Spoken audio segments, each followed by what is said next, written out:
Olá, bem, hoje então a gente vai começar a série de vídeos sobre os livros da lista de leitura obrigatória da FUVEST. Caso você seja novo aqui no canal, muito prazer, meu nome é Tatiana Feltrin e aqui eu compartilho as minhas impressões de leitura sobre os livros que eu estou lendo. Portanto, não espere vídeo-aula sobre esses livros, certo? A gente vai conversar informalmente sobre estes livros. Então, a partir de hoje, todos os domingos às 10 da manhã, vai ter um vídeo novo aqui no canal sobre um desses livros desta lista de 9 livros. Sim, é isso mesmo, são 9 livros. Parece muita coisa, mas não é, vocês vão ver só. Vai dar tempo de ler, tá tudo sob controle. Caso você ainda não tenha começado a ler os livros para a FUVEST, não se desespere, você vai ver que vai dar tudo certo. Para começar essa série, eu resolvi fazer esse vídeo então com algumas dicas para a organização de leitura dessa lista obrigatória mesmo. Então vamos lá. Primeira dica, tenha em mente a data da prova. Dessa forma, você vai saber direitinho quanto tempo você ainda tem para ler esses 9 livros. E a gente sabe que além dessas leituras obrigatórias, você tem trocentas coisas para estudar ainda até o dia da prova. Mas não se desespere, vai dar tudo certo. É só você se organizar direitinho.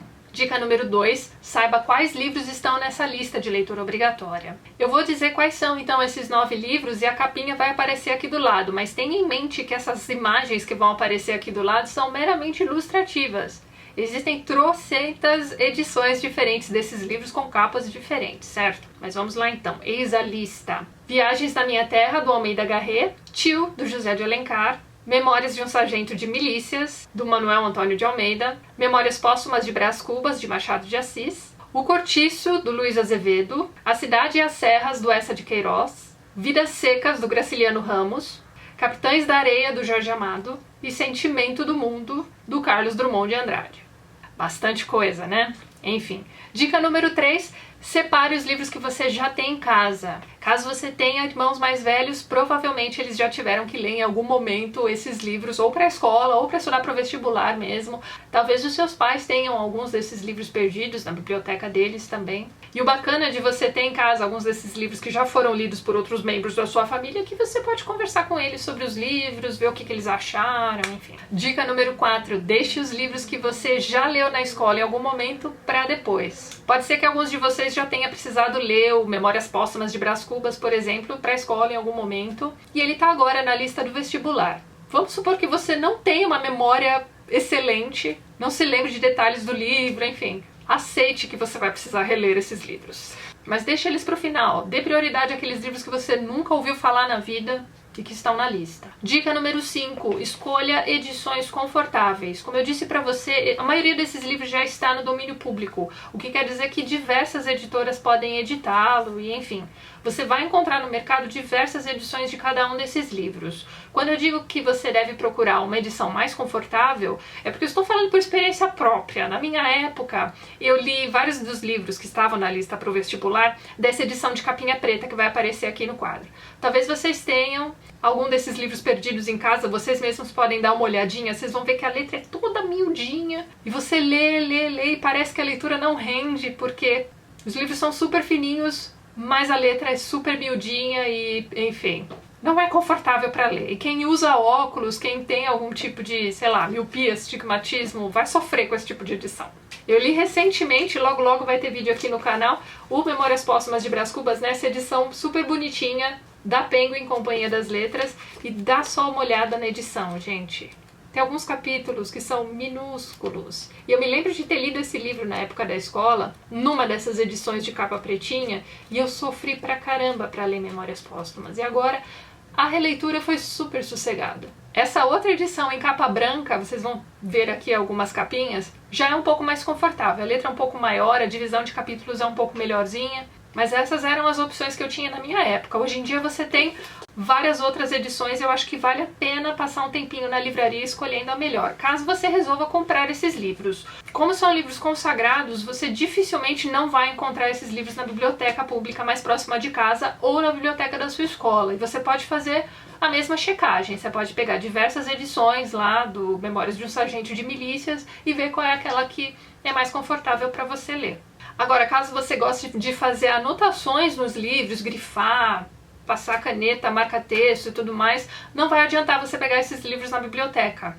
Então tenha em mente que talvez você precise comprá-los. E nesse caso vai valer muito a pena você dar uma passadinha no sebo mais próximo. Muita gente que já fez vestibular se desfez desses livros. Então pode ser que você encontre uma edição bacana no sebo mesmo e pague bem baratinho. Sem contar que, como eu já disse pra vocês, a maioria desses livros aliás, acho que todos eles já estão em domínio público, então você pode baixar arquivos gratuitos na internet e ler no seu Kindle, por exemplo, ou no seu Kobo, ou no seu tablet, ou em PDF no seu computador mesmo assim.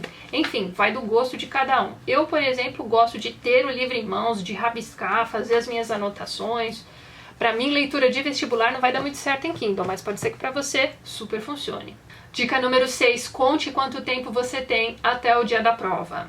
A dica número 6 vai conversar com a dica número 2, só que com a dica número 6 eu quero dizer que você deve realmente escrever no papel quantos dias você tem até o dia da prova, para você ter uma ideia de quantas páginas, mais ou menos, você pode ler por dia confortavelmente para chegar até o dia da prova e você já ter lido todos os livros, por exemplo. Para você fazer essa contagem de páginas, você não precisa já ter todos os livros em mãos, mas a gente pode chutar aí uma média de que cada um desses livros tem cerca de 200 páginas. Então você faz lá 200 páginas vezes 9 dividido pelo número de dias, e aí você já tem uma ideia de quantas páginas por dia você vai precisar ler até chegar o dia do vestibular.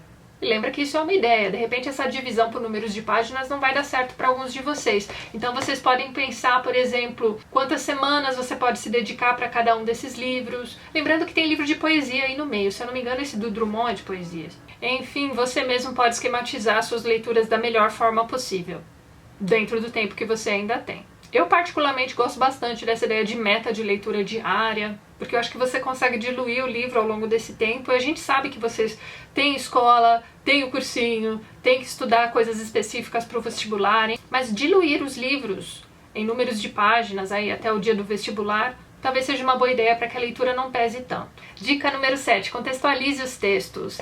Seria uma boa ideia você checar a data da primeira publicação de cada um desses livros e tentar se lembrar das suas aulas de história do Brasil, mais especificamente sobre o que estava acontecendo no país nessa época em que esses livros foram publicados. Caso você não se lembre dessas aulas, não tem problema, você pode fazer uma busca rapidinha ali na Wikipedia mesmo, pelo ano ou pelo período, só para você ter uma ideia geral do que estava acontecendo no país mesmo, um panorama. Mas não conte para ninguém que eu estou sugerindo o Wikipedia para isso. A dica número 8 é: identifique as escolas literárias das quais os livros fazem parte. Com certeza você já teve aulas na escola sobre o modernismo, o realismo, o parnasianismo.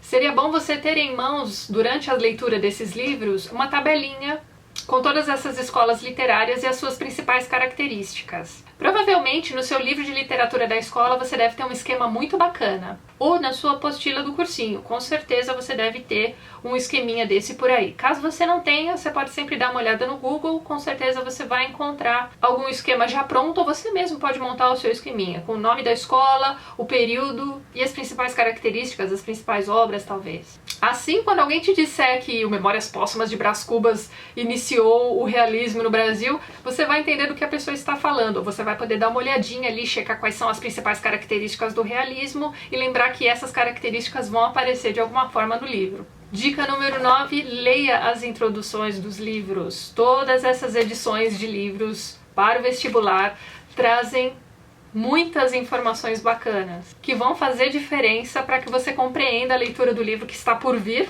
E a minha dica, gente, é que você leia a introdução antes de começar o livro, faça algumas anotações, alguns grifos, e no término do livro, que você volte à introdução e a releia. Você vai ver que várias outras coisas vão fazer bem mais sentido depois que você terminar de ler o livro.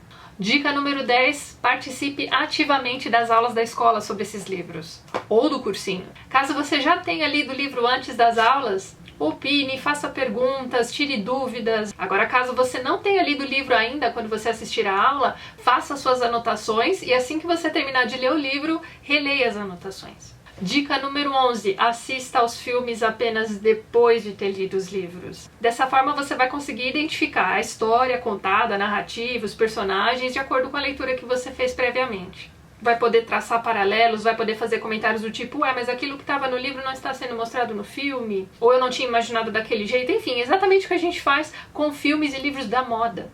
Mas o assistir ao filme depois do livro, mais importante do que tudo isso, ele vai te ajudar a fixar pontos principais da história na sua memória. Agora, a dica número 12 é a seguinte, gente. Nada vai substituir o conhecimento que você vai adquirir ao ler os livros. Então não pense que se você assistiu a uma aula, ou se você leu o resumo do livro, ou se você assistiu vídeos no YouTube, que isso vai substituir a leitura. Não vai.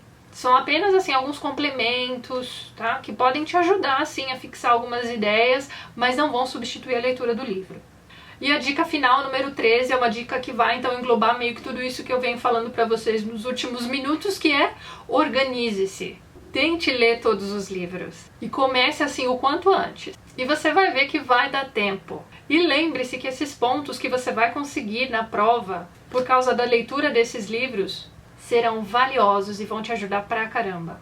Pode ter certeza disso. Então é isso, essas são as dicas que eu tenho pra dar pra vocês. Caso vocês tenham alguma dica diferente, por favor, compartilhe com a gente nos comentários desse vídeo. O primeiro livro que eu vou comentar então nessa série de vídeos será o Memórias Póstumas de Brás Cubas. Então vejo vocês no próximo vídeo. Se você gostou do vídeo, não esqueça de dar um joinha, de ajudar a compartilhar. Um beijo pra todo mundo. Até mais!